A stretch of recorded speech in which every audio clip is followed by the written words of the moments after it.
At the unusually late hour of 9:04 a.m. on Monday morning, Donald Trump marked his return to Washington after Thanksgiving by announcing a big new idea.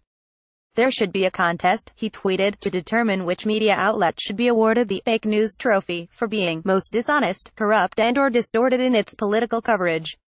Just hours later, the first winner of the president's new medal emerged, though the trophy holder was not quite as he had expected. Instead of CNN or one of the TV networks that Trump frequently assails, the award for scurrilous and deceitful practice went to someone much closer to home. On Monday afternoon, Project Veritas, the discredited right-wing attack organization run by James O'Keefe that specializes in sting operations against liberal groups and the established media, was itself thoroughly exposed. The Washington Post turned the spotlight that O'Keefe had tried to put on the newspaper back on him by disclosing a plot to dupe its reporters into publishing an entirely false story. The fake account was peddled by a woman named Jamie Phillips who claimed to have had an abortion when she was 15 after UAL encounters with the Republican senatorial candidate in Alabama, Roy Moore. Post reporters did their due diligence, grew suspicious of her narrative, and later had her walking into the Project Veritas offices in New York. They also discovered a GoFundMe page under the name of Jamie Phillips in which she said she had accepted a job in New York to work in the conservative media movement to combat the lies and deceit of the liberal MSM. When these matters were put to O'Keefe in a filmed encounter, he refused to answer questions about the apparent attempt to plant a fake story on the Post presumably intended to undermine the paper's earlier exposé of Moore's alleged molestation of underage girls as young as 14. O'Keefe's outing as a duplicitous purveyor of fake news, and an incompetent one at that, on the same day that Trump proposed his fake news trophy, was profoundly ironic. All the more so, given the ties between the two men. On the 13th of May 2015, a month before Trump launched his presidential campaign, his charitable foundation donated $10,000 to Project Veritas. This week Think Progress spotted that the foundation's tax disclosure form for 2015 records a second payment of the same amount to the conservative group. By then O'Keefe had already acquired a criminal record. He was convicted in 2010 of entering federal property under false pretenses. He had been attempting to sting the then Democratic senator from Louisiana, Mary Landrieu, but for his pains was rewarded with 3 years probation and a $1,500 fine. The underhand tactics that Project Veritas adopted in its notorious takedown of the progressive network Acorn and that it later applied to media organizations has attracted growing condemnation from unexpected quarters. In 2011, Blaze, the right-wing outlet founded by Glenn Beck, investigated O'Keefe's treatment of National Public Radio and concluded that the editing of a secretly filmed video seemed designed to intentionally lie or mislead about the material being presented.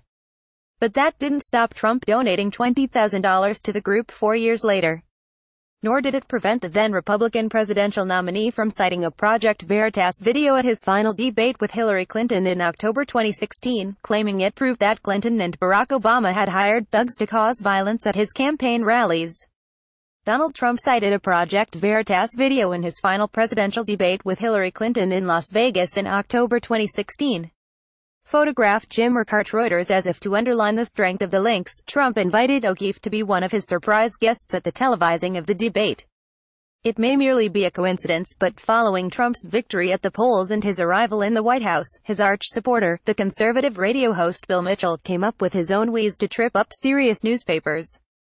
"You know what we should do," he said in a tweet in May this year. "Start flooding the NY Times and WAPO tip lines with all kinds of crazy leaks.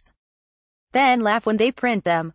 That is not so far removed from what O'Keefe has been trying to do ever since. His first post-inauguration target was CNN in June. In another dubiously edited video, Project Veritas captured a CNN producer who worked in the medical unit talking about the network's coverage of Trump's ties to Russia, a subject the producer had no direct knowledge of or involvement in. Trump posted the video regardless on his Instagram account. The White House press secretary, Sarah Sanders, went further, exhorting all Americans to it. "Frankly, everybody across the country take a look at it," she said at a press briefing in response to a question from Breitbart News, an outlet which incidentally frequently reports in glowing terms the output of Project Veritas. After CNN came a similar story about the New York Times, and this week it was the turn of the Washington Post. The common thread between all these forays into the world of the main media is their notable failure to land any killer punches.